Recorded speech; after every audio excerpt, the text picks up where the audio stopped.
Começa agora o programa 20 Minutos com Breno Altman.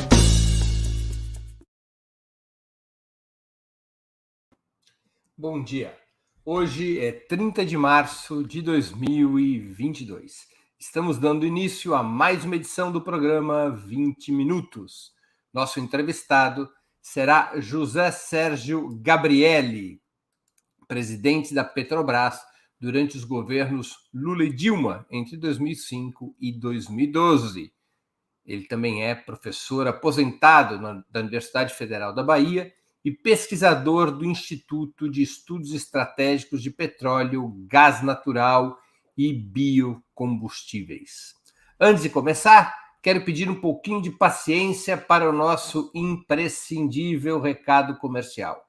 Opera Mundi sustenta-se principalmente graças ao apoio de seus leitores e espectadores. Há 5 formas possíveis de contribuição. A primeira delas, você pode se tornar assinante solidário de Opera Mundi, nosso site, com uma colaboração mensal permanente. Basta acessar o endereço operamundi.com.br/apoio. Eu vou repetir, operamundi.com.br/apoio. Segunda forma de contribuição, você pode se tornar membro pagante de nosso canal no YouTube. Basta clicar na opção Seja Membro em nosso canal nessa plataforma, que nesse momento essa opção está diante dos seus olhos, e escolher um valor no nosso cardápio de opções. Terceira forma de contribuição. Durante a transmissão de nossos vídeos, você poderá contribuir com o Super Chat ou Super Sticker. Normalmente, apenas as perguntas acompanhadas pelo Super Chat ou feitas por membros pagantes de nosso canal no YouTube são lidas e respondidas durante os programas ao vivo. Quarta forma de contribuição. Se você estiver assistindo o programa depois da sua transmissão, nossos programas gravados, poderá contribuir com a ferramenta Valeu demais, estipulando um valor da sua vontade e possibilidade. Quinta forma de contribuição. A qualquer momento você poderá fazer um Pix para a conta de Opera Mundi, de qualquer valor que julgue adequado. Nossa chave nessa modalidade, nossa chave no Pix é apoie@operamundi.com.br. Eu vou repetir, apoie@operamundi.com.br. A nossa razão social é Última Instância Editorial Limitada.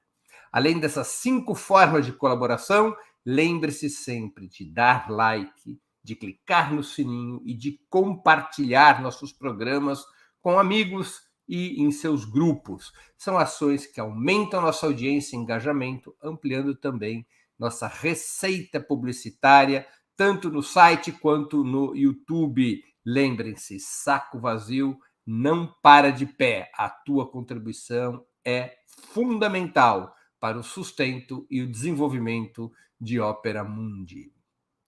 Bom dia, Gabriele. Muito obrigado por aceitar nosso convite. Uma honra ter sua presença novamente no 20 Minutos. Bom dia, Breno. Bom dia, ouvintes. É uma honra para mim estar aqui com vocês. Gabriele, ao nomear Adriano Pires como novo presidente da Petrobras, Bolsonaro dá algum passo para mudar a política de preços ou está preparando a privatização da Petrobras, como circula pela imprensa nos últimos 2 dias? Olha, eu acho que a indicação do Adriano ela é uma indicação que mostra um pouco as contradições do governo Bolsonaro. Quer dizer, o Bolsonaro tem falado em reduzir o preço dos combustíveis e a Petrobras tem uma contribuição a dar nessa redução do preço dos combustíveis, sim. Porém, o Adriano ele é uma pessoa de pensamento ultraliberal, sempre foi uma pessoa que defendeu a paridade dos preços de importação para os derivados do petróleo, sempre defendeu a privatização da Petrobras, sempre defendeu o papel das empresas internacionais para o setor de petróleo. Portanto, para que ele seja o instrumento de fazer essa mudança, ele vai ter que mudar radicalmente o pensamento dele, conhecido há 30 anos na atividade de consultoria que ele tem no mercado.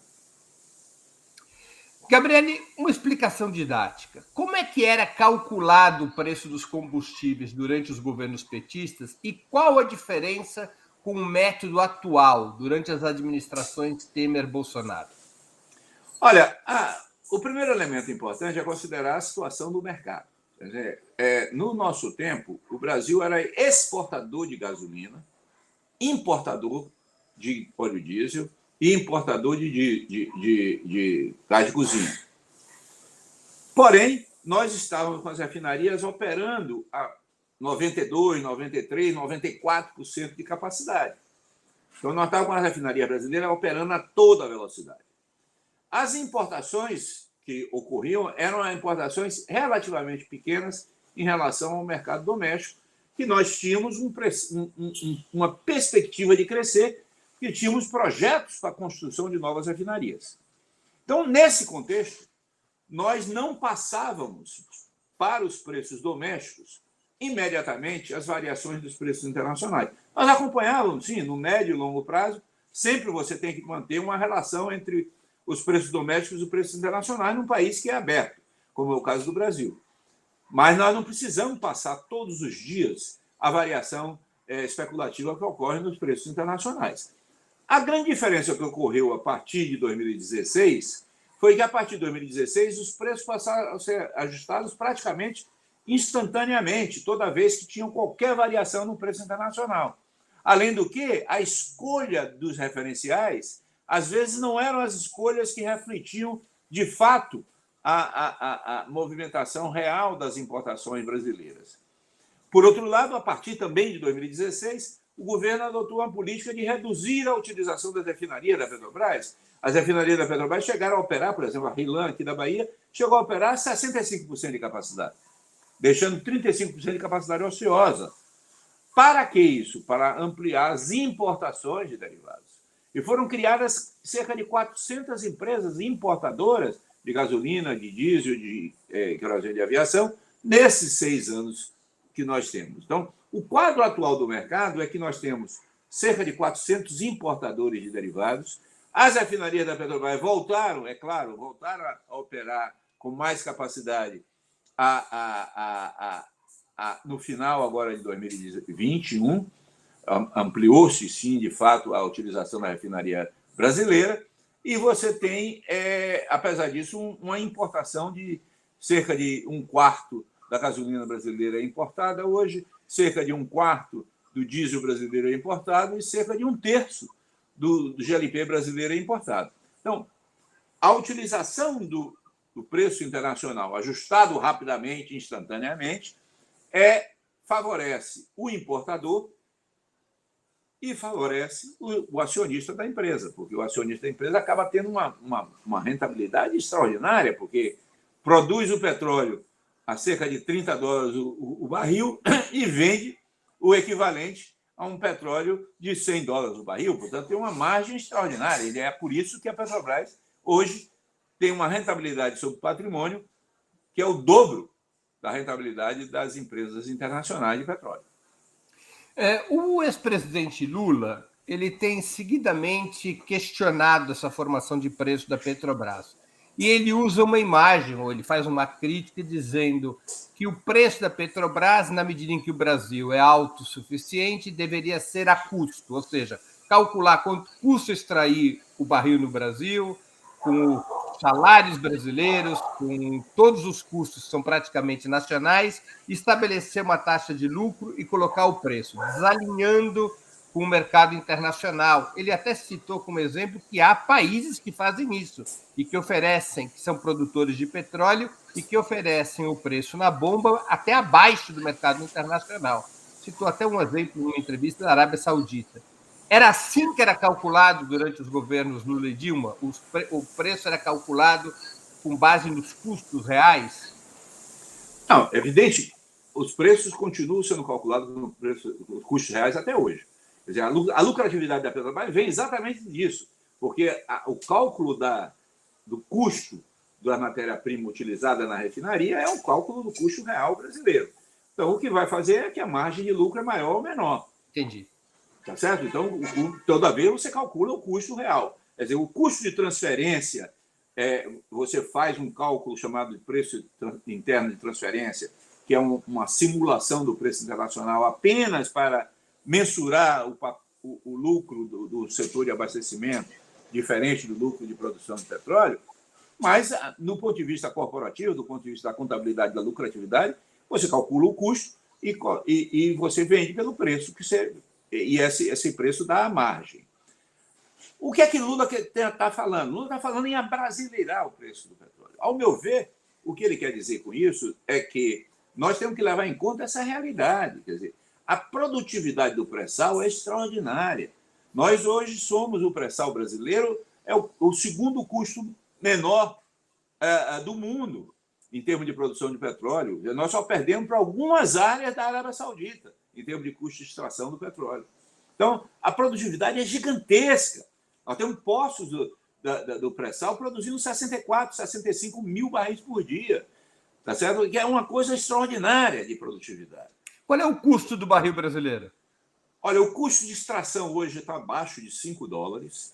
Se você colocar em cima desse custo de extração os impostos e participações governamentais, você bota mais $12 aí. Se você colocar em cima desses $17, o que você tem que remunerar dos investimentos já feitos, da depreciação, das amortizações e do lucro da Petrobras, você vai para alguma coisa mais $12, então vai dar aí cerca de $30, 29, $30 o custo de produção do petróleo brasileiro. Por barril. Por barril. E aí você tem que botar em cima disso o custo do refino, que vai dar aí em torno de $5, $6, vai para 35, $40. Quantos litros tem um barril? 159 litros. Quer dizer, se nós dividirmos... Quanto que você falou com o custo de refino, vai a quanto? $50? Vai a $40. Quer dizer, se nós dividirmos $40 por 159, é o custo do litro da gasolina. Exatamente. Agora, evidentemente que ninguém vende, nem você vende a publicidade do Opera Mundi pelo custo, né? Claro. Então, ninguém vende pelo custo. Você vai ter que botar uma margem de lucro aí nesse negócio. Porque, inclusive, tem que remunerar investimentos que são fundamentais. Nós não podemos pensar em solução mais definitiva para o preço do combustível sem aumentar a refino no Brasil, por exemplo. Nós estamos num limite de capacidade. O problema no brasileiro não é de um maior apagão de combustíveis, de uma maior crise de combustível, porque a economia brasileira está parada há 6 anos, não cresce há 6 anos. Se ela voltar a crescer, qualquer coisinha aumenta o consumo de gasolina, aumenta o consumo de QAV, aumenta o consumo de gás de cozinha, aumenta o consumo de diesel, aumenta o consumo de derivados, porque derivado é intensivo. O crescimento econômico, em particular o crescimento econômico com inclusão social, é intensivo no uso de derivados. O Brasil poderia ser autossuficiente voltar a ser autossuficiente em petróleo e todos os seus derivados? Olha, o Brasil é autossuficiente em petróleo. Hoje nós chegamos a exportar, o Brasil chegou a exportar cerca de 1 milhão de barris por dia em 2021, dos quais, é importante chamar, a grande parte foi exportada pelas empresas internacionais que não têm refino no Brasil, que exportaram com uma lucratividade extraordinária, porque produzem... Elas compraram da Petrobras? Não, elas produziram. Produziram. Elas são sócias da Petrobras. Claro. Elas são sócias da Petrobras e a parcela delas, elas venderam para o mercado internacional sem pagar imposto nenhum sobre exportação. Tá certo? Então, é uma lucratividade extraordinária. E nós somos autossuficientes em petróleo. Nós não somos autossuficientes em derivados. Para nós sermos autossuficientes em derivados, nós temos que ampliar a capacidade de refino. Nós temos que construir nova refinaria ou novas refinarias no Brasil. Coisa que foram suspensas a partir de 2014. Nós tínhamos um projeto de fazer 5 novas refinarias. Esse projeto de 5 novas refinarias foi abortado. E hoje se fala apenas em duplicar a refinaria Abreu Lima, que é uma refinaria que nós concluímos em 2014. Com a situação atual, nós poderíamos ser levados a uma situação de escassez de petróleo? De petróleo, não. De derivados, perdão. De derivados, sim. Se nós crescermos, vamos supor que o Brasil volte a crescer a partir de 23. Tá certo? Se nós crescermos qualquer 1%, vai ter um crescimento de 1% da demanda, no mínimo, de 1% da demanda de derivados. E aí isso significa que, dado o fato que nós estamos utilizando 92%, 93% da capacidade instalada, e essa capacidade instalada, tecnicamente, não pode passar de 95%, 96%, nós temos aí uma possibilidade de crescer, em termos médios, 4% a 5%. da oferta brasileira de derivados.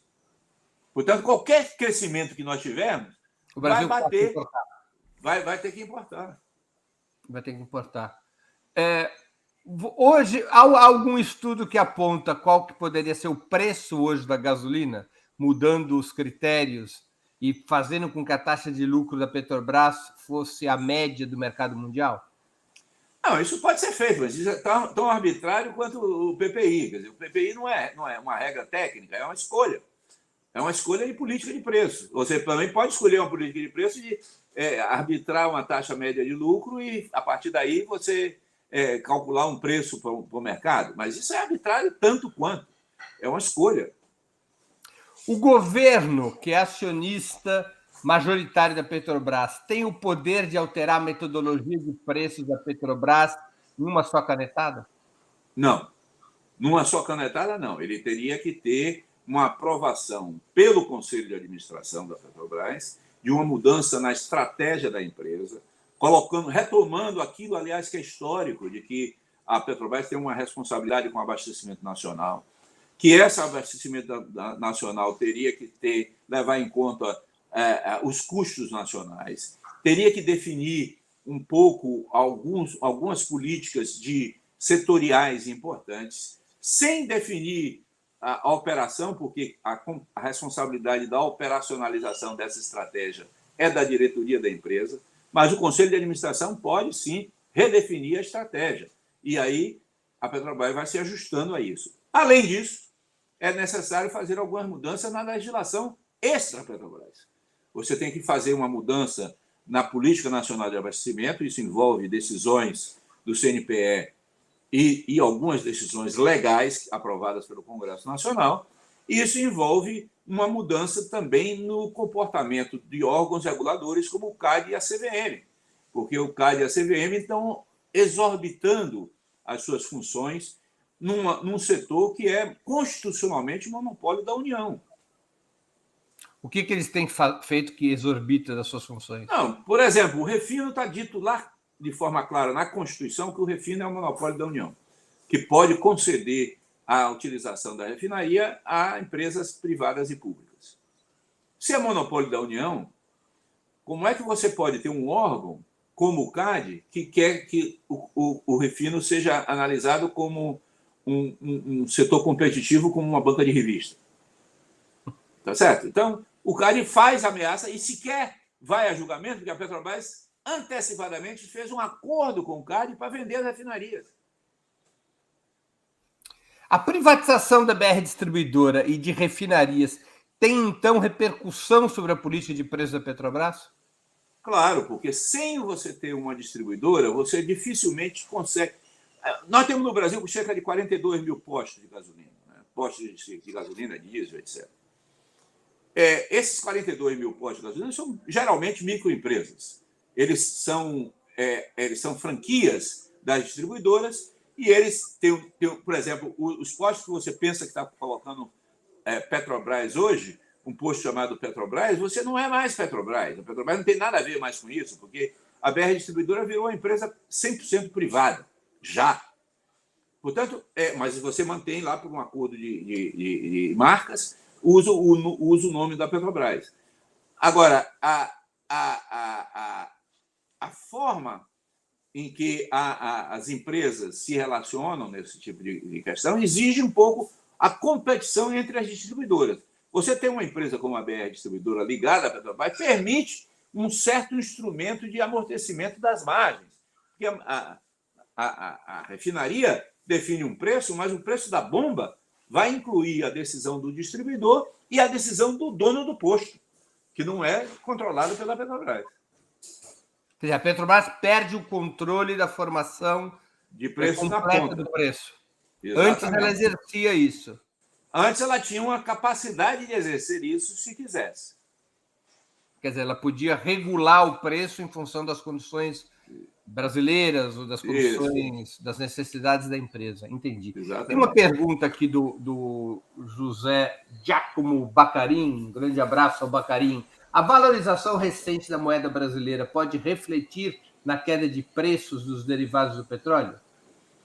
Pode, e deve estar fazendo. Eu acho que a Petrobras, nos últimos... levou 57 dias para fazer o último reajuste dela. E ela fez digamos, esse período de reajuste exatamente porque a taxa de câmbio caiu. Então, a taxa de câmbio que estava em torno de R$ 5,6 por dólar está hoje em torno de R$ 4,9 por dólar, faz com que a margem de lucro em reais seja mantida, mesmo que os preços internacionais subam, porque com essa valorização você tem menos impacto sobre o preço doméstico. Então, a variação do câmbio pode afetar o preço? Pode. E ela melhora, por exemplo, também a situação da dívida da empresa, porque se a dívida da empresa é em dólar, com a diminuição da taxa de câmbio, a dívida em dólar convertida em reais passa a ser menor. Gabriele, pergunta a Fátima Simões. Gostaria de saber se as empresas que exploram nosso petróleo e não recolhem impostos foi decisão do golpista Temer. Ela deve ter sido os impostos de exportação, né? Não, imposto de exportação nunca teve. Houve uma proposta no Senado, uma discussão do propósito do Senado agora, no projeto de lei que está aprovado pelo Senado, mas não está ainda aprovado pela Câmara, para a criação de um fundo de estabilização que envolvia a criação de um imposto de exportação. Isso não passou no Senado. Então, às vezes, as pessoas querem apresentar propostas e a realidade política se impõe e derrota quem apresenta a proposta, né, Breno? Às vezes, o Congresso é duro na representação da classe dominante. Agora, se ela está se referindo ao Repetro, que é um regime tributário que facilita a importação de equipamentos, de sondas, de plataformas, etc., isso vem de algum tempo. O que o governo Temer fez foi renovar por 20 anos mais esse sistema que acaba estimulando a utilização de equipamentos externos e desestimula a indústria nacional. Ceci Vieira Juruá pergunta: quem autorizou a tal metodologia PPI de 2016 em diante? A estratégia foi definida pelo Conselho de Administração da Petrobras depois de uma decisão do CNPE sobre a política de abastecimento, que mudou. A política de abastecimento dizia o seguinte: a política de abastecimento brasileira busca garantir o suprimento a condições adequadas para o consumidor brasileiro de derivados. Eles tiraram esse objetivo da política de abastecimento e colocaram como objetivo da política de abastecimento brasileiro aumentar a competitividade atraindo novos atores para o mercado, ou seja, obrigando a Petrobras a vender suas refinarias e atraindo novos importadores para o Brasil. Essa mudança ocorreu no governo Temer. Qual é o peso dos acionistas privados, embora minoritários, sobre a formação de preços e outras decisões da Petrobras? Bom, diretamente não é um efeito direto, o efeito é indireto. Eles têm hoje uma grande presença no Conselho de Administração da Petrobras, eles representam hoje menos de 49% do capital votante da Petrobras, mas representam 63% do capital total da Petrobras. Então, eles têm maioria do capital total, não do capital votante, porque o governo tem 50% mais alguma coisa, uma pequena percentagem acima de 50% do capital votante. Agora, eles têm uma grande influência na mídia, quer dizer, a homogeneidade do pensamento neoliberal sobre o preço de combustíveis e sobre a importância da valorização das ações da Petrobras no mercado é impressionante. Você pega todos os grandes veículos, têm a mesma opinião. A política para a distribuição de lucros e dividendos na Petrobras foi alterada depois da derrubada do governo Dilma Rousseff? Foi. Quer dizer, durante um período houve uma reestruturação de valores contábeis de patrimônio da Petrobras para ajustar realmente as condições do mercado que mudaram substancialmente em 2014 e 2015. Em dezembro de 2014, o petróleo estava a $107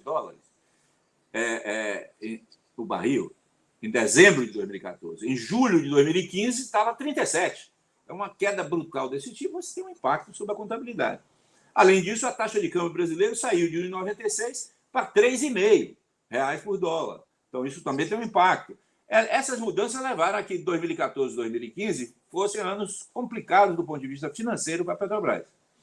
Além disso, tinha a Lava Jato, que criou um pandemônio midiático, colocando a Petrobras como um antro de corrupção, que ela não é. A corrupção ela é relativamente pequena, apesar de absolutamente grande. Ela é relativamente pequena em relação ao tamanho da Petrobras. Agora, esses dois fenômenos fizeram com que a Petrobras, ao mesmo tempo, tivesse um processo de redefinição de política de preço, que foi orientada como eu disse, pela mudança na política de abastecimento do governo e pela diretoria, pelo Conselho de Administração da Petrobras, que levou a diretoria a implementar essa política a partir de 2016. Paga-se mais lucros e dividendos agora? A regra, as decisões têm sido o que acontece é o seguinte, a Petrobras passou a ter lucro a partir de 2019, né? 2019, 2020, ela passou a ter lucro. A proporção do lucro que vai ser distribuído de dividendos e a proporção do lucro que vai ser reinvestido na empresa é uma decisão do Conselho de Administração. Tá certo? É o Conselho de Administração que propõe à Assembleia para aprovar para o ano a distribuição dos dividendos. Isso é uma competência exclusiva do Conselho de Administração e da Assembleia de Acionistas. Então, portanto, o governo tem aí total controle, porque ele tem o controle dos votos da Assembleia dos Acionistas e tem o controle do Conselho de Administração pela indicação dos membros do Conselho de Administração. Agora, a decisão é formalmente da empresa. Agora, se compararmos o período petista com o período pós... O nosso período, a maior parte dos lucros, e a Petrobras teve lucros altos, não é que ela teve poucos lucros, não, a Petrobras teve lucros altos. Em 2011, por exemplo, em dólar, a Petrobras teve mais lucro que em 2021, em dólar. Agora, a maior parte do lucro era reinvestida. Ela se transformava em plataforma, se transformava em equipamentos submersos, transformava em planta de biodiesel, se transformava em planta de fertilizante, se transformava em novas refinarias, se transformava, portanto, em novos investimentos. Tinha distribuição de dividendos? Tinha, mas era uma parcela pequena do lucro total. Agora, em 2021, a Petrobras teve 106 bilhões de reais de lucro. Esse extraordinário lucro comparado com as outras empresas de petróleo. Dos 106 bilhões de lucro, ela distribuiu 101 de dividendos. 101? 101 de dividendos. Ela preservou só 5 bilhões? Só 5 bilhões. E a proporção no período dos governos petistas, em anos de boa lucratividade, como 2011, era quanto? De número eu não sei, mas era bem menor. Percentual. Não, já tem 10 anos isso, 12 anos que eu saí da Petrobras. Você quer me... A memória do velhinho aqui não aguenta, não. Mas era uma proporção muito Era uma proporção bem menor, bem menor. A gente tinha um volume de investimento gigantesco.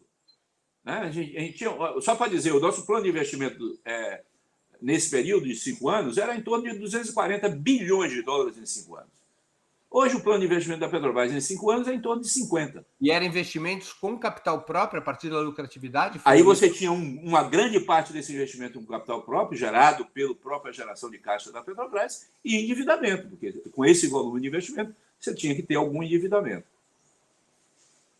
Gabriele, faria sentido, se recursos houvessem, fechar o capital da Petrobras e acabar com essa história dos acionistas privados, especialmente com a internacionalização da participação acionária, como propõem alguns dos seus ex-colegas de diretoria? Eu sei, eu conheço a posição de alguns colegas de diretoria. Eu vou citar aqui o exemplo do Sauer e do Estrela. O Requião também defende essa posição. Exatamente. Eu respeito muito a posição desses companheiros. Porém, pessoalmente, eu estou falando aqui absolutamente meu nome pessoal, não falo aqui em nome de ninguém, eu sou contra isso. Eu acho isso um absurdo. Eu acho isso um desperdício de recursos públicos que nós podemos usar de forma melhor. Porque fazer isso significa transferir para o capital financeiro internacional um volume de dinheiro gigantesco. Nesse momento, alguma coisa em torno de 250 a 300 bilhões de dólares, bilhões de reais. Entendeu? Bilhões de reais. 50 a 60 bilhões de dólares. Vamos transferir isso para a mão dos acionistas internacionais, tirar da fome, tirar da distribuição de renda, tirar do estímulo ao crescimento, tirar da diversificação da indústria brasileira para dar para os acionistas internacionais? Eu sou contra, acho um absurdo. Agora, não, mas essa não é a única modalidade, essa não é a única modalidade possível de fechamento do capital, através de recursos do Tesouro. A própria Petrobras poderia se alavancar para fechar o capital. Não pode fazer isso. Quer dizer, se ela fizer isso, ela vai aumentar a participação de quem sobrar. Ela vai diluir quem ficar com dinheiro, se ela botar em tesouraria. Se ela comprar as ações de volta, tá certo? Quem ficar mais muda a composição. Sim, claro, mas ela com isso... Ou seja, ela não pode comprar só de uns. Ela tem que fazer uma oferta para comprar de todos. Tá certo. Antes de continuarmos, eu gostaria de anunciar o 20 Minutos Internacional de amanhã, 31 de março, às 11 horas. A entrevistada será a pesquisadora Rose Santos, especialista em geopolítica russa. O tema: quem tem medo de Stroganov? Será uma conversa sobre russofobia, sobre a estratégia dos Estados Unidos para isolar e quebrar a Rússia, sobre a reação de Moscou a partir do governo Putin. Aproveito também para pedir novamente que vocês contribuam financeiramente com Opera Mundi. Lembre-se, há 5 formas de fazê-lo. A primeira é a assinatura solidária em nosso site, operamundi.com.br/apoio. Vou repetir, operamundi.com.br/apoio.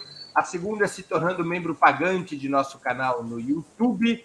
Basta clicar em Seja Membro. A terceira é contribuindo agora mesmo com Super Chat ou Super Sticker. A quarta é através da ferramenta Valeu demais quando assistirem nossos programas gravados. A quinta é através do Pix. Nossa chave é apoie@operamundi.com.br. Vou repetir. Nossa chave no Pix é apoie@operamundi.com.br. Nossa razão social é Última Instância Editorial Limitada. Quero também informar que estamos com uma promoção especial para quem fizer uma assinatura solidária de Opera Mundi. Os primeiros 50 assinantes dessa promoção receberão um dos famosos e charmosos bonés do Movimento dos Trabalhadores Sem Terra, o MST. O brinde vale para quem fizer assinatura anual de qualquer valor ou mensal de pelo menos R$ 48. A gente está comprando o boné diretamente do movimento, ou seja, é um boné legítimo do MST e ajuda nas finanças do movimento. A assinatura solidária pode ser feita no endereço operamundi.com.br/apoio. Vou repetir, operamundi.com.br/apoio. Gabriele, quais deveriam ser, em sua opinião, as ações imediatas de um novo governo Lula a respeito da Petrobras? Olha, eu acho, de novo aí, a minha opinião pessoal, não é a opinião de programa de governo, não é nada disso, é basicamente a minha visão sobre o problema, é que nós temos que anunciar um novo plano estratégico para a empresa. Diretrizes de um novo plano estratégico para a empresa. A Assembleia dos Acionistas, em 2023, tem que ser feita depois do dia 13 de abril, porque a Assembleia dos Acionistas, para mudar o Conselho de Administração, vai ocorrer agora no dia 13 de abril de 22. Portanto, eles têm 1 ano de mandato, você não pode fazer uma Assembleia para mudar o Conselho antes do dia 13 de abril.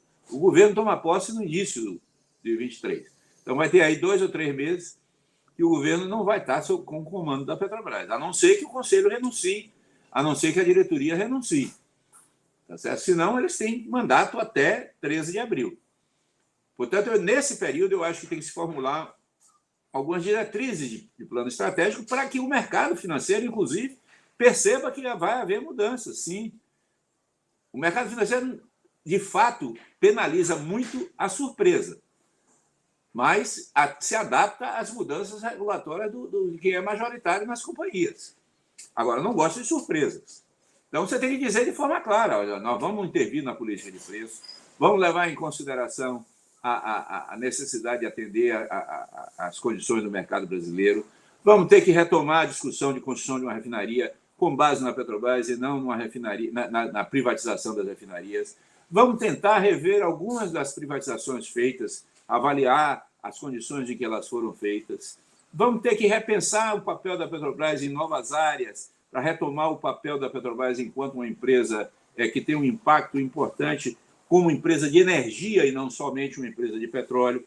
Vamos ter que repensar a integração da Petrobras, como a gente fazia, do poço de produção ao poço, ao poste de distribuição e ao posto de distribuição e ao poste de energia elétrica, porque tinha a questão da energia elétrica. Então, nós temos que repensar a questão do gás natural e, portanto, além da Petrobras, nós temos que pensar também num conjunto de mudanças infraconstitucionais da legislação sobre mercado de gás, mercado de combustíveis, regulação do CAD, regulação da CVM, ANP. Então, um conjunto de ideias que precisam ser feitas nesse período. Bom, mas esse conjunto de mudanças, ele tem que objetivo? Tem o objetivo retomar o papel da Petrobras como centro da política energética brasileira, que é um elemento fundamental do projeto de soberania nacional. Porque nenhum país grande que tenha a condição que o Brasil tem de estar em cima da maior reserva de petróleo novo do mundo, que tem um mercado que é o 10º mercado maior do mundo de combustíveis, que tem uma empresa como a Petrobras, abre mão disso. É um projeto de reconstrução da Petrobras. É um projeto de reconstrução da Petrobras num projeto de soberania nacional em que a energia é fundamental. Você não pode pensar num projeto de soberania nacional sem controlar a energia. Para o cidadão comum e corrente, isso significa nova política de preços? Significa nova política de preços, nova política de investimentos, redefinição do papel da empresa na relação dela com a produção nacional e redefinição digamos, da missão da empresa em termos de deixar de ser uma empresa exportadora de petróleo cru e se transformar numa empresa integrada, produzindo petróleo, atuando no setor de biocombustíveis, ampliando as energias renováveis, ampliando outras áreas de atuação e com maior integração com a petroquímica.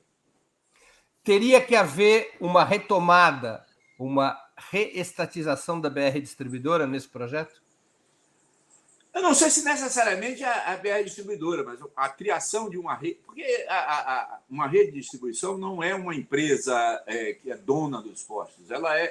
Geralmente ela atua controlando a infraestrutura de distribuição e criando uma rede de postos que são empresas pequenas e médias, que são donas dos postos. Então, é a construção de uma nova rede, sim. Eu acho que talvez a Petrobras precise criar uma nova rede. Mas o contrato atual de marca, de utilização da marca da Petrobras pela BR privatizada vai até quando? Eu acho que, pelo que está divulgado, até 2029. Agora, não impede isso. Quando nós compramos a Ipiranga, quando a Petrobras comprou a Ipiranga, no governo Lula, nós fizemos um acordo com a Ipiranga durante 5 anos de que não haveria mudança de marca. Então, houve uma convivência aí de Ipiranga com Petrobras durante 5 anos. Isso é normal no setor Não, mas aqui seria o oposto. Seria o oposto, é isso que eu quero dizer. O que eu quero dizer é conviver uma nova marca Petrobras com a velha marca Petrobras na mão da Vibra é possível durante um tempo. Você não precisa mudar, porque é difícil você mudar 42 mil postos ou 7 mil postos, como é o caso da rede BR, de um dia para o outro. Quer dizer, mas você acha que nesse projeto a Petrobras sairia mais barato construir uma outra rede de distribuição? Eu acho. Brigar pela reestatização? Eu acho.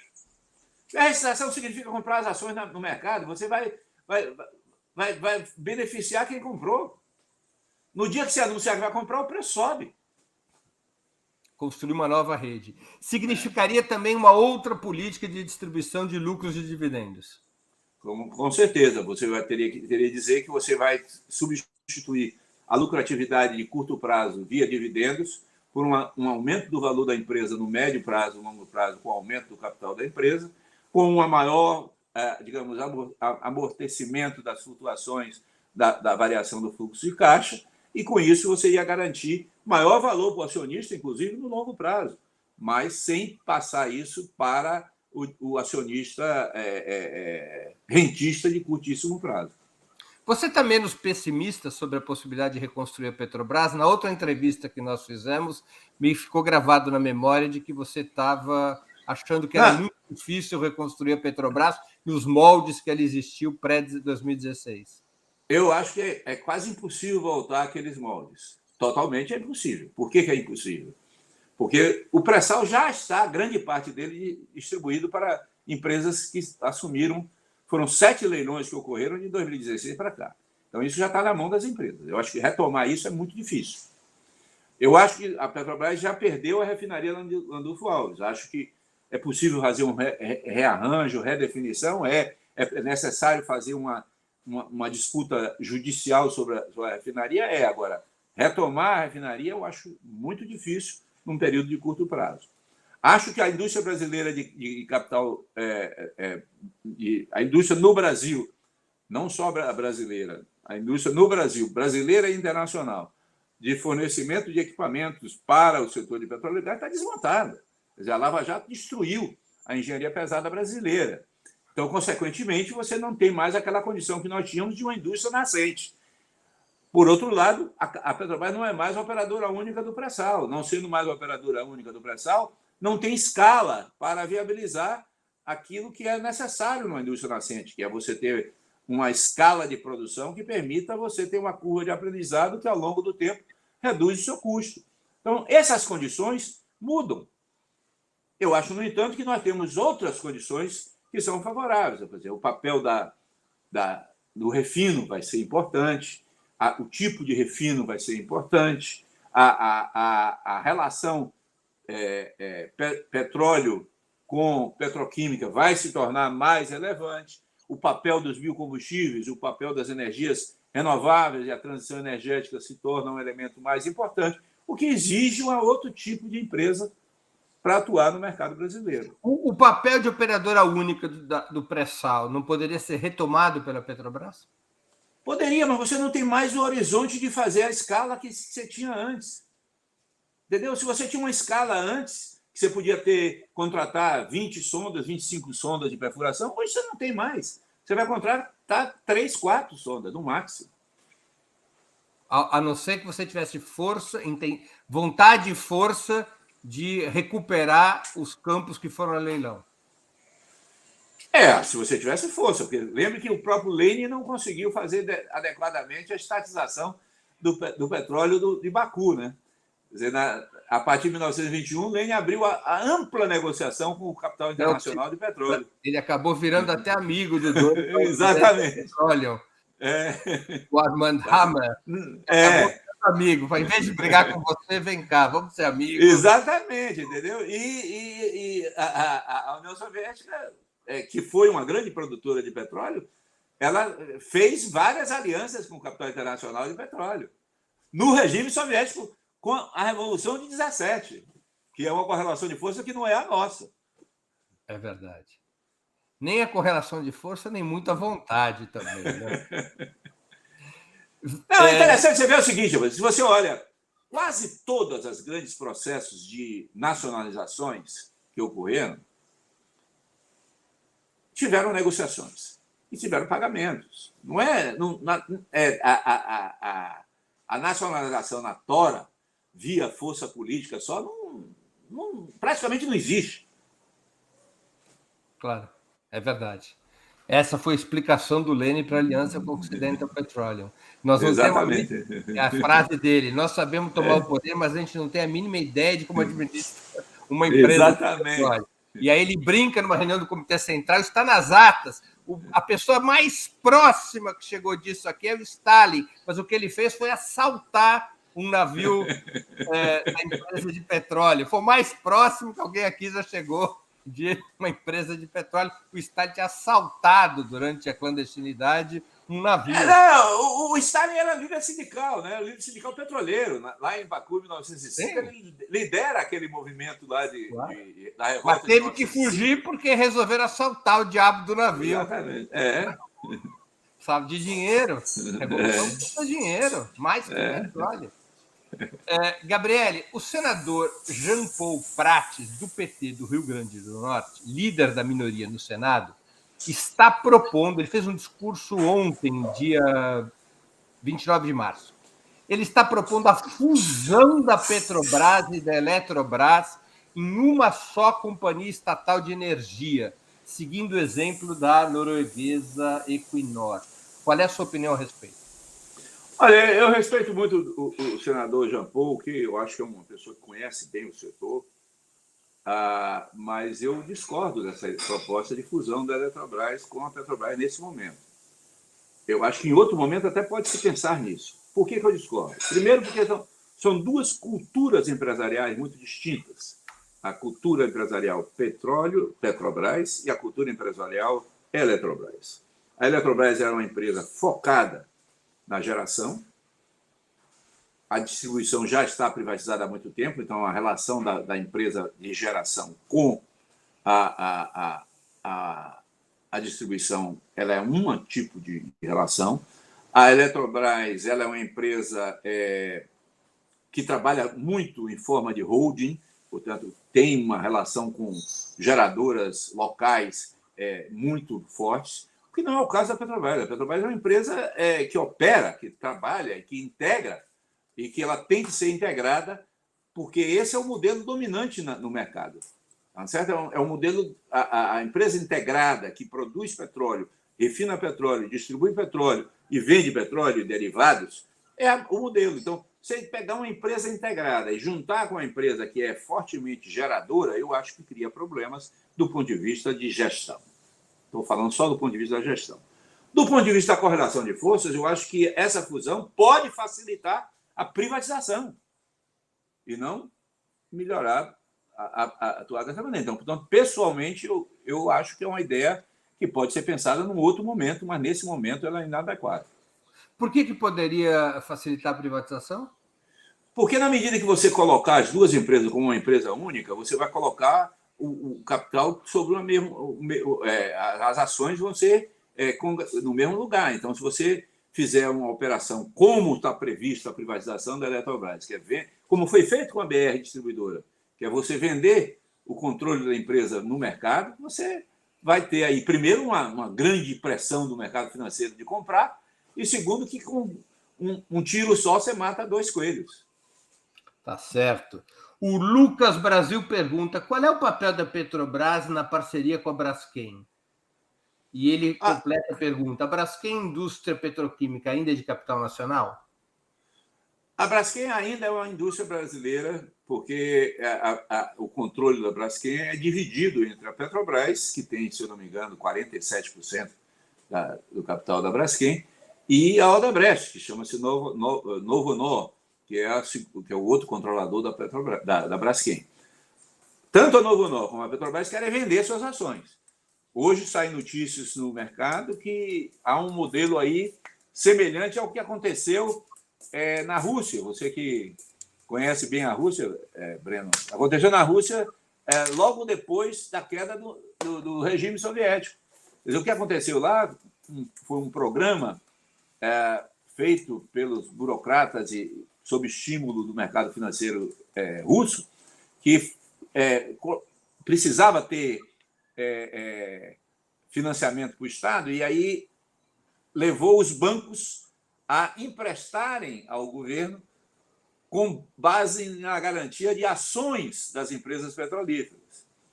Só que todo mundo sabia que o governo não ia pagar de volta. E isso tinha uma cláusula que, em 2 anos, se o governo não pagasse, esses bancos poderiam fazer leilões com as ações e havia uma privatização a preço de xepa das ações da Petrobras. E foi assim que... Foi abaixo da xepa. Abaixo da xepa, né? Quer dizer, porque aí Khodorkovsky, Bereskovsky e vários oligarcas... Chernobyl, que era primeiro-ministro, virou o dono da Gazprom. Primeiro-ministro virou dono da Gazprom. Exatamente. Então, esse processo que aconteceu lá, esse modelo está sendo inspirador da Braskem. O que eles querem fazer agora é o BTG Pactual compra a dívida da Odebrecht E, ao comprar a dívida da Odebrecht, vai fazer os acordos com a Odebrecht para poder ter poder de escolher o outro sócio na Braskem, enquanto a Petrobras vai vender também, vai seguir a Odebrecht nesse processo. Isso é o que está na imprensa hoje. Eu não sei nem se é verdade ou não, mas é o que está na imprensa hoje. Qual deveria ser a solução para o caso Braskem se Lula já governasse o país? Olha, eu não sei qual será a solução, qual deveria ser a solução. Eu acho que nós temos que entender que hoje a tendência mundial da petroquímica é se integrar ao refino.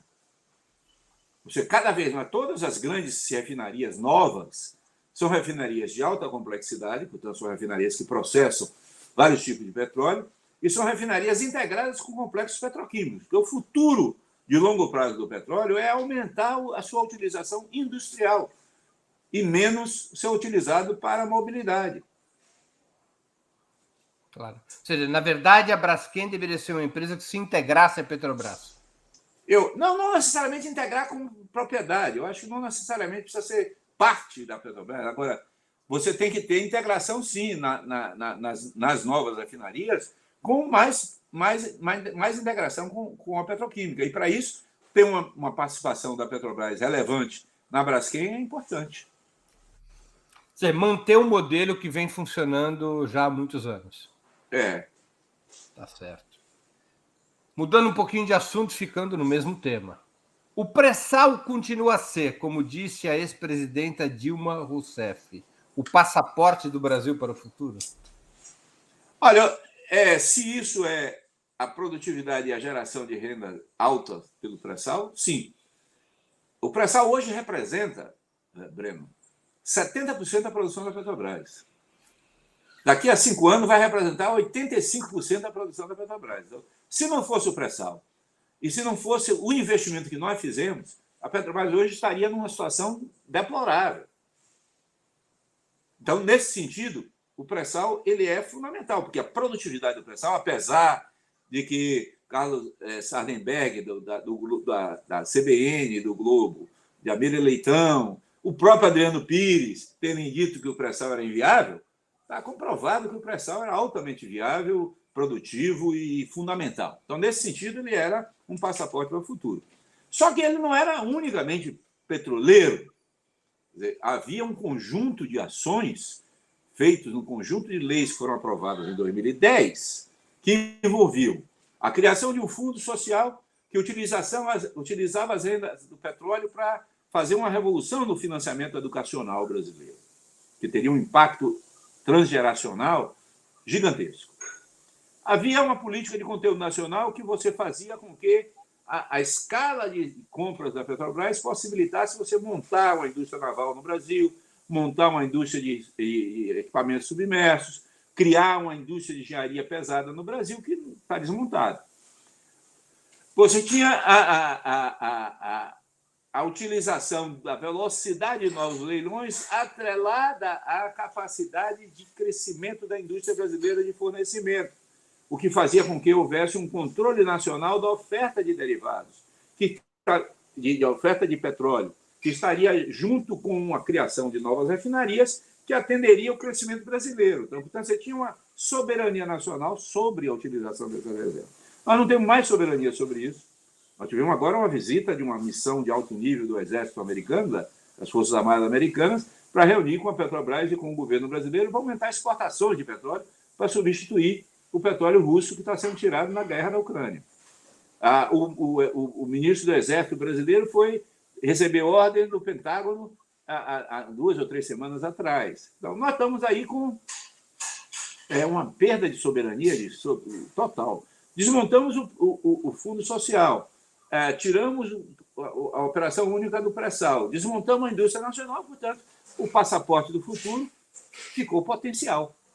Não se efetivou. O que dá para reconstruir? O Fundo Social dá para reconstruir? Olha, eu acho que dá para se repensar no Fundo Social. Você tem a PPSA, que é uma empresa 100% estatal, que, aliás, eles querem vender também, a Petrobras e o governo querem vender a PPSA, que é uma empresa que ela administra as receitas e as rendas do governo do petróleo e do pré-sal. Esse PPSA pode ser uma empresa que pode ser um embrião de recomposição do Fundo Social. Além disso, você tem as novas contratos de partilha de produção. Só para explicar para a audiência, o Fundo Social era baseado no pagamento de impostos do pré-sal. Não só impostos. Como o contrato mudou, o contrato deixou de ser um contrato de concessão para ser um contrato de partilha de produção, a propriedade do petróleo produzido no pré-sal é da União, não é das empresas. As empresas são ressarcidas. Elas são contratadas. Elas são contratadas e elas oferecem, no contrato, elas oferecem uma parcela do lucro para a União. Então, essa parcela do lucro é administrada pelo PPSA. Mas, além de ser a parcela do lucro, o governo tem uma parcela da produção. E, portanto, ela administra a venda do petróleo. Ela tem receita vinda da venda do petróleo que pertence à União.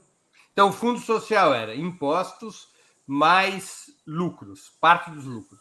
Parte dos lucros, inclusive os dividendos da União vindos do petróleo. Isso daria para reconstruir no novo governo Lula? Isso dá para reconstruir um novo governo. O mesmo tamanho menor? Um pouco menor, evidentemente, porque não tem mais a escala que você tinha antes. O problema da escala afetaria isso também. Claro. Gabriele, a substituição dos hidrocarbonetos por fontes limpas de energia poderia afetar o valor do pré-sal e a possibilidade de suas reservas perderem, levando as suas reservas a perderem impacto no financiamento do desenvolvimento brasileiro? Olha, esse é um outro mito que nós temos que desmontar. Quer dizer, o Paulo Guedes diz que a Petrobras vai perder valor porque o petróleo vai virar um mico debaixo do fundo do mar, porque não vai valer nada. Eu vou fazer conta. Quer dizer, o consumo mundial de petróleo hoje é, em contas redondas, 100 milhões de barris por dia. Número redondo. Não é exato, é 96, 97, mas vamos botar 100 milhões de barris por dia para fazer conta redonda. Todo ano, por fenômenos naturais, essa produção declina de 4 a 5 milhões de barris por dia por ano. Portanto, todo ano, para manter os 100 milhões de barris, você precisa acrescentar 4 a 5 milhões de barris novos de produção por ano. 4 a 5 milhões de barris novos de produção é praticamente o dobro da produção brasileira hoje. Por ano, por dia. Tá certo?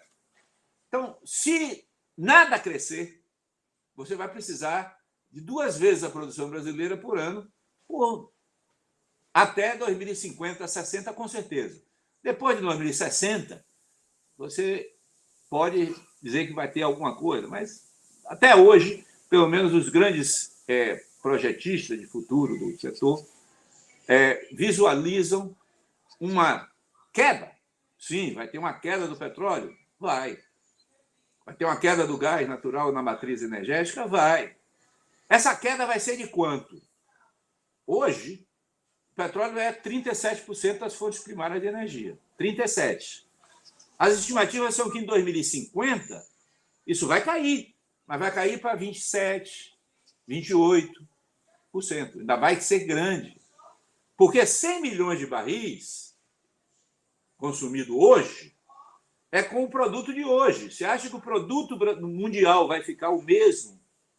O produto que eu estou falando do PIB mundial vai ficar o mesmo daqui a 30 anos, 40 anos? Não, vai crescer. Você acha que a inclusão social dos pobres da África, dos pobres da América Latina, dos pobres da Ásia vai diminuir ou vai aumentar? Provavelmente vai aumentar a inclusão. Pobre consome combustível mais do que rico. Portanto, vai aumentar a demanda. Então, mas eu estou raciocinando sem aumento de demanda. Portanto, até 2060, 2070, pelo menos, você não tem a menor chance de dizer que o petróleo vai acabar no mundo. Porque a tese do Paulo Guedes é para justificar colocar à venda todo o petróleo possível para... O mais rápido possível. Para fazer caixa para os acionistas. Exatamente. Não, isso expressa no modelo que ele quer fazer com a PPSA.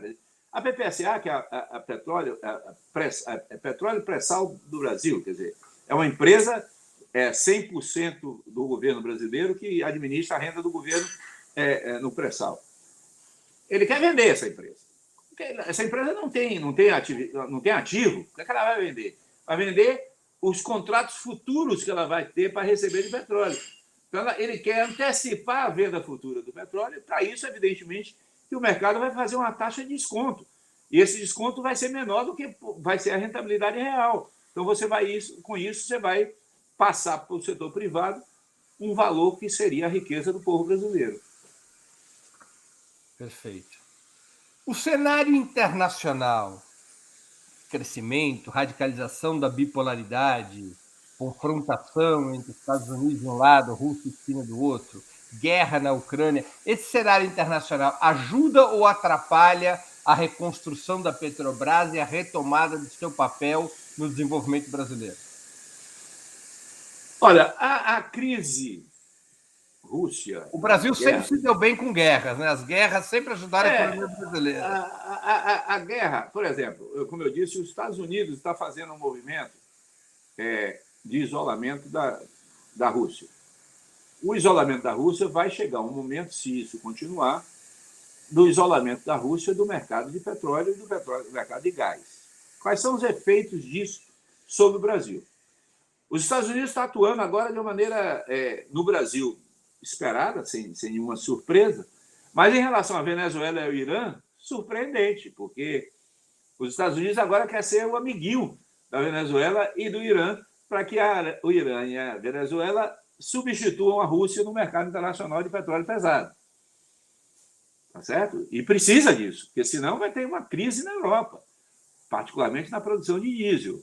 Então, desse ponto de vista, você vai ter, digamos, uma pressão para o Brasil exportar mais petróleo e não produzir derivados aqui. Por outro lado, com a crise do diesel... Isso não é bom para um projeto estratégico. Não é bom se você quiser ampliar a utilização do petróleo no mercado brasileiro, ampliando o refino brasileiro. Por outro lado, o diesel, que tende a ficar escasso na Europa, vai forçar uma redefinição de áreas de fornecimento. O Brasil importa diesel principalmente dos Estados Unidos e da Índia. Estados Unidos e Índia vão fornecer mais diesel para a Europa. Portanto, a importação de diesel para o Brasil vai se tornar mais difícil e mais cara. Portanto, se nós não crescermos o refino no Brasil, ampliando a capacidade de produção de diesel no Brasil, nós vamos importar diesel mais caro do que o mercado internacional. Tá certo? Então, isso significa mais problemas. Então, tem esse outro lado. Por outro lado, você tem a geopolítica em geral. Quer dizer, o que pode vir a acontecer é uma rearrumação da geopolítica internacional com a reaproximação dos Estados Unidos com a Europa, formando um bloco União Europeia e Estados Unidos versus Rússia e China, que formariam um outro bloco, e a China está intensamente aumentando seus vínculos energéticos com a Rússia, tanto do ponto de vista de gasodutos e oleodutos por terra, quanto na compra de GNL e de navios petroleiros. Portanto, você vai ter aí também um efeito, porque a China é um grande comprador de petróleo brasileiro. Então, se a China começar a ser alimentada pelo petróleo russo, também nós vamos ter efeitos no Brasil. Então, não é muito claro se o efeito é positivo ou negativo, porque tem efeitos positivos e efeitos negativos que precisam ser analisados, e há muita incógnita ainda para você ter uma visão clara do que vai acontecer. Gabriele, nós estamos chegando ao fim da nossa conversa e eu queria te fazer duas perguntas que eu sempre faço a nossos convidados e convidadas antes das despedidas. A primeira delas, qual livro você gostaria de sugerir aos nossos espectadores? A segunda, qual filme ou série poderia indicar a quem nos acompanha?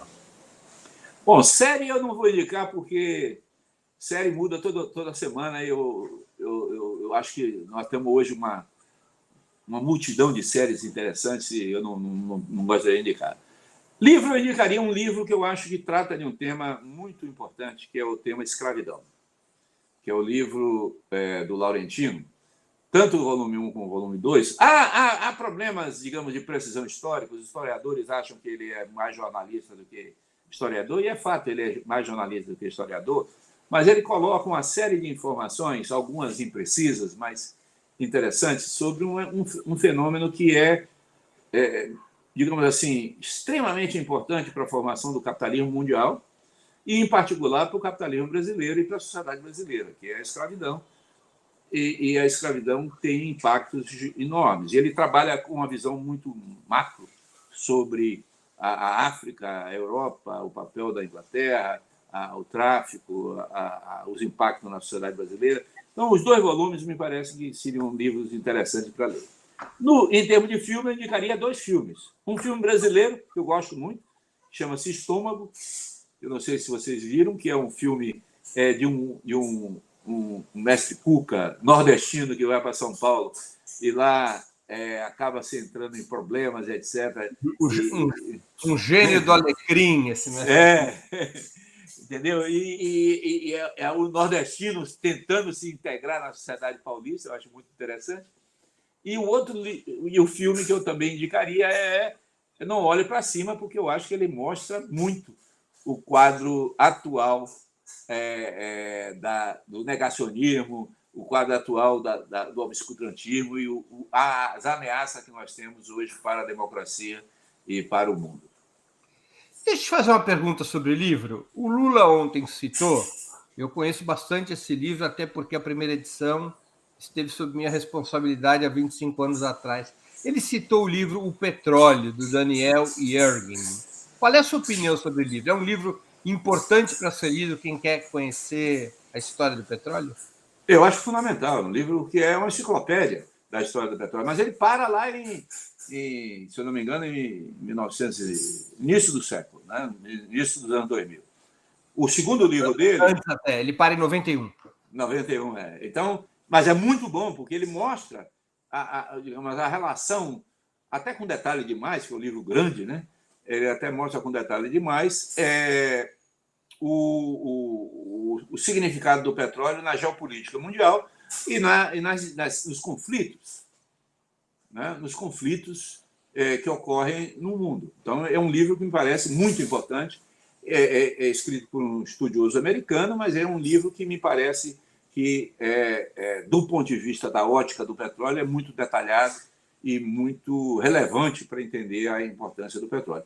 Acho que ele tem que ser complementado pelo livro mais recente dele, que é o Quest, eu não sei se a tradução em português do livro, não sei se tem tradução em português, mas que ele traz até mais recente, incluindo aí o pré-sal brasileiro. Muito bem. Gabriele, eu queria agradecer muito pelo teu tempo e por essa conversa absurdamente informativa e interessante. Muito obrigado por aceitar novamente o nosso convite.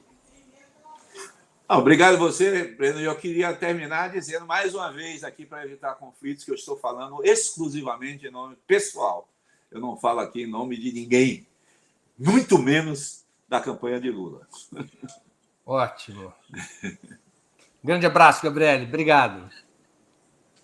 Também agradeço a todos e todas que assistiram esse programa, em especial aqueles que puderam fazer contribuições financeiras ao nosso site e ao canal de Ópera Mundi no YouTube. Sem vocês, nosso trabalho não seria possível e não faria sentido. Um grande abraço a todos e a todas. Para assistir novamente esse programa e a outras edições dos programas 20 Minutos, se inscreva no canal do Ópera Mundi no YouTube. Curta e compartilhe nossos vídeos, deixe seus comentários. O jornalismo de Ópera Mundi é mantido com o seu apoio. Faça uma assinatura solidária em www.operamundi.com.br. Com um pequeno valor mensal, você nos ajuda no desenvolvimento de um jornalismo independente e de qualidade. Obrigado pela audiência e até a próxima.